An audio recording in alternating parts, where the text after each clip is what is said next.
The death toll from a cholera outbreak in Transmara, Narok County, has risen to 5, with at least 45 others currently hospitalized as health officials rush to contain the spread of the disease.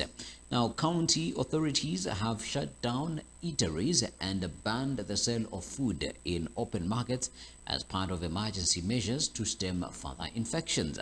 Now, water samples have affected areas have been sent to government chemists in Kisumu for analysis.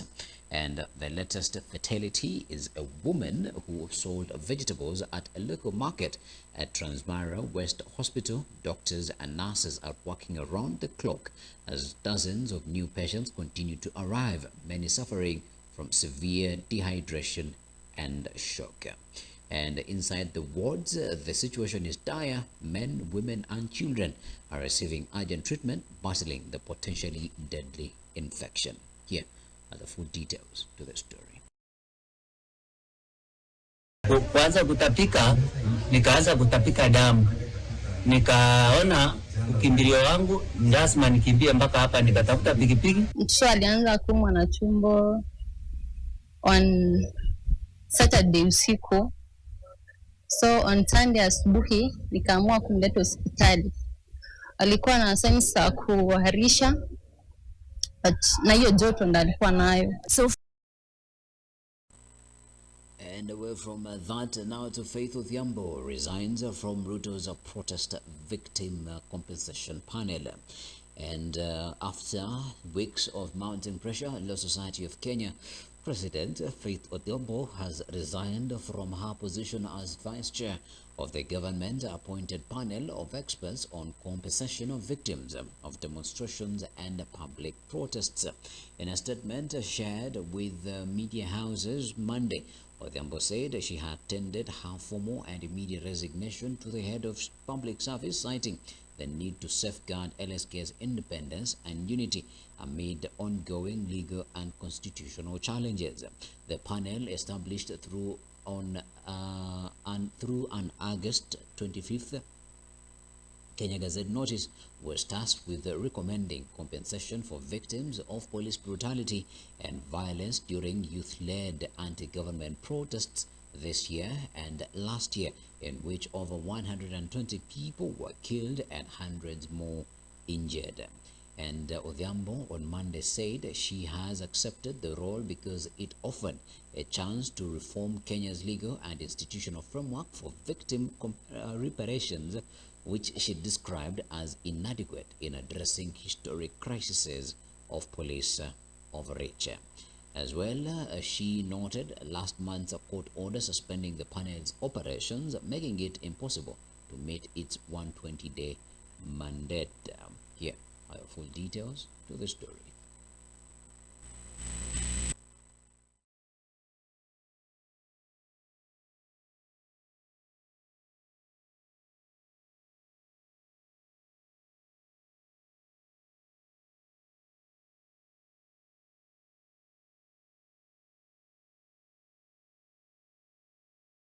And from that now to KMPDU, slum governors over Kiambu health crisis issues demands amid looming national strike.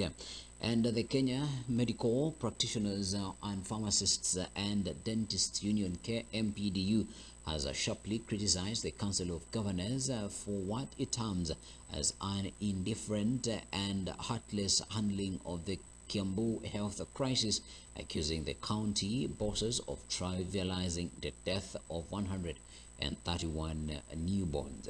In a strongly worded statement, KMPDU Secretary General Dr. Devji Atela said the union was deeply shocked and outraged by the COG's dismissal of the reports as a pure mischief and false publication. He described the statement signed by COG Chair Ahmed Abdullahi as a grotesque display of indifference and a distortion of fact. Here are the full details to the story. The council disassociates from the headline about the death of 136 babies and categorically states that it is not factual. We urge the Ministry of Health and KMPDU to stop politicizing health and leave the level of government with the mandate to run it. And away from that story now to Uganda, police deny holding Kenyan activists abducted in Kampala. And 6 days after two Kenyan activists, Bomjagi and Nicholas Oyo, were abducted in broad daylight in Kampala, Ugandan authorities have broken their silence, sparking renewed concern over the rise of cross-border abductions in the East African region. Uganda police spokesperson Kituma Rusoke, while addressing journalists, denied that the missing individuals were in police custody. And he continued, Rusoke added that police had not received any official report regarding the disappearance of the two men. Even as police maintained their denial, two Ugandan lawyers accompanied by human rights activists have fled a habeas corpus application at the High Court's Civil Division in Kampala, seeking to compel authorities to produce the missing Kenyans in court. The application names the Chief of Defense Forces, the Chief of Defense Intelligence and Security, the Inspector General of Police, and the Attorney General of Uganda as respondents. The petitioners allege that the two activists are being held at an intelligence facility in Mbuya. Uganda lawyer Kato Tumusime linked the arrest to political suppression. And human rights activist James Suna warned that the incident reflected a growing regional trend of repression. Here are the full details to this story. I don't have any information to the effect that they are in police custody, nor do I have any information that they are accused by police. If I had it, I would volunteer it here without any reservations. I also don't know whether it has been reported formally that they are lost persons or missing persons. We believe that the reason as why these people were abducted and kidnapped is because they had come to show solidarity with one of the presidential candidates who is in the opposition, Robert Kyagulanyi, and you know the dictator and the Museveni's government are fearful of people that come with that kind of solidarity, the togetherness. We believe that this is a trend that we cannot sit and just watch. East African leaders have gone ahead to threaten our existence. We call upon the government of Uganda to disclose their whereabouts and release them without delay. We call upon the government of Kenya to assert its diplomatic responsibility and secure their release. That despite public outrage and ongoing diplomatic engagement, the two remain held incommunicado, a blatant violation of Ugandan, East African, and international human rights law. These are the headlining story in The Standard this morning. At last is the headlining story in The Standard. And Faith Odhiambo's resignation from President William Ruto's panel on compensation for victims of protests marks a dramatic turn in her journey from protest heroine to embattled Law Society of Kenya president, once celebrated for her fearless defense of the oppressed. Odhiambo found herself accused of betraying the very cause she championed. Her exit after weeks of internal revolt and legal wrangles is being seen by many as an act of courage and a step to correct a misjudgment that had tainted her stellar record. Yet, as applause mixes with skepticism, many now wonder whether she will reclaim the moral ground that once defined her leadership. That is a story that you'll find on page 4 of The Standard this morning. And they have also referred to an article, to a story, to an edition of The Standard where they captioned it as losing faith. All right. Other stories: how Mwenda shaped trade in Africa. And in part 2 of this serialization, Ambassador Mwenda narrates his travels and engagements in his tour of duty as Comesa at Comesa, how he joined the Preferential Trade Area Secretariat and rose to chair the 21-member intergovernmental organization. That is a story that you'll find on page 6 of the Standard this morning. From the Standard now to the Nation, they are also headlining Faith Odhiambo, why Faith threw in the towel. Her appointment to a government team on a compensation of victims of state excesses sparked controversy. Now, LSK President Faith Odhiambo has resigned from her position as vice chairperson of the panel, citing stalled progress, court action, and detractors. That is a story that you'll find on page 6 of the Daily Nation. My oath of office demands that I do all it takes to preserve such LSK's resilience from any and all adversaries and detractors. Law Society of Kenya President Faith Odhiambo is quoted as saying.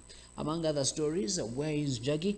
In August last year, after anti-government protests, activist Bob Njagi was seized from a matatu by security agents and tortured for a month in captivity. Now, Njagi and his Kenyan colleague Nicholas Oyo have gone missing in Uganda, with a court told they are being detained by the military. That is a story that you'll find on page 4 of the Daily Nation this morning. And marriage not a 50-50 assets affair, a top court has ruled, and that is a story that you'll find on page 14 of the Nation. Among other stories, in health, looming shortage of life-saving drugs. Now, the Kenya Pharmaceuticals Distributors Association has warned of imminent crisis, citing regulatory changes that could affect the import of essential medicine. That is a story that you'll find on page 12. As well, politics, why Moi picked Uhuru over Raila, Mudavadi, Kalonzo, and Saitoti. In his book, at the Ready, a former minister, Marciden Madoka, writes about his front row seat in the 2002 Moi succession intrigues. That is a story that you'll find on pages 2 and 3 of the Daily Nation.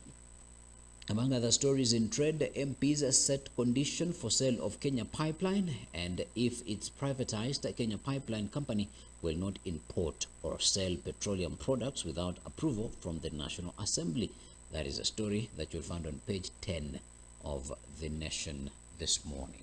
Now, this is some of your sport action that happened over the weekend, and we started off in the Premier League, where Aston Villa beat Burnley 2-1, as Everton beat Crystal Palace. Excuse me. As Everton beat Crystal Palace 2-1, and Newcastle won 2-0 against Nottingham Forest. Wolves drew 1-1 with Brighton, as Manchester City beat Brentford 1-0. And in the La Liga, Deportivo Alvarez beat Elche 3-1, as Sevilla battered Barcelona 4-1, and Espanyol lost 1-2 to Real Betis, and Real Sociedad lost 1-0 to Rayo Vallecano, and Celta Vigo drew 1-1 with Athletic Madrid, sorry. And in the Bundesliga, VfB Stuttgart beat FC Heidenheim 1-0, as Hamburger SV beat Mainz 05 4-0, and Borussia Mönchengladbach drew 0-0 with Freiburg. And in the Serie A, Udinese drew 1-1 with Cagliari. Bologna beat Pisa 4-0, And Fiorentina lost 1-2 to AS Roma, and Napoli beat Genoa 2-1, as Juventus drew 0-0 with AC Milan. And on Saturday, we saw Leeds United lose 2-1 against Tottenham Hotspurs. Arsenal won 2-0 against West Ham United, as Manchester United also won 2-0 against Sunderland. Chelsea beat Liverpool 2-1. In the La Liga, Real Oviedo lost 2-0 to Levante. Girona beat Valencia 2-1. Athletic Club beat Mallorca 2-1, and Real Madrid beat Villarreal 3-1. And away from those matches to the Bundesliga, Augsburg beat Wolfsburg 3-1. Via Leverkusen beat Union Berlin 2-0. Borussia Dortmund drew 1-1 with RB Leipzig, and Werder Bremen beat St. Pauli 1-0, as Eintracht Frankfurt lost 3-0 against Bayern Munich. And in the Serie A, we saw Lazio draw 3-3 with Torino, as Parma lost 1-0 to Lecce, and Inter beat Cremonese 4-1, and Atalanta drew 1-1 with Como 1907. And from that, now to how the leagues look like in the different tables and in the different leagues. In the Premier League, Arsenal is at number 1, Liverpool is number 2, Tottenham number 3, Bournemouth number 4, and Manchester City closes the top 5 at number 5. The bottom at position 6, Crystal Palace 7, Chelsea 8, Everton 9, Sunderland, and 10, Manchester United. 11, Newcastle. 12, Brighton. 13, Aston Villa. Fulham 14, 15, Leeds United. Brentford in 16th, and Nottingham Forest in 17th, respectively. And away from that, now to the Spanish La Liga, where Real Madrid are on top of the table, followed by Barcelona. Villarreal is in 3rd, Real Betis is in 4th, Atletico Madrid is in 5th, and Sevilla is in 6th.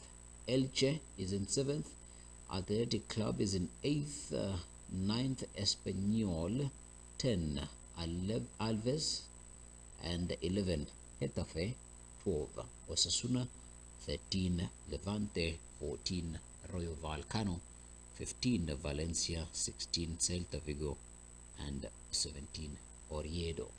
In the French League 1, I'll give you the top 6, as PSG is leading, followed by Marseille, then Strasbourg, Lyon, Monaco, and Lens. And in the Bundesliga, Bayern Munich are first, second Borussia Dortmund, third RB Leipzig, fourth VfB Stuttgart, fifth Leverkusen, and sixth Köln. And that is before we say that is the entire sports update, we have the Serie A, where Napoli are top, followed by Roma, Milan, Inter Milan, Juventus, and then Atalanta. That is how the different league tables look like across Europe. We're going to take another quick break. When we come back, we're coming back with the weather and your morning quote. Keep it tight.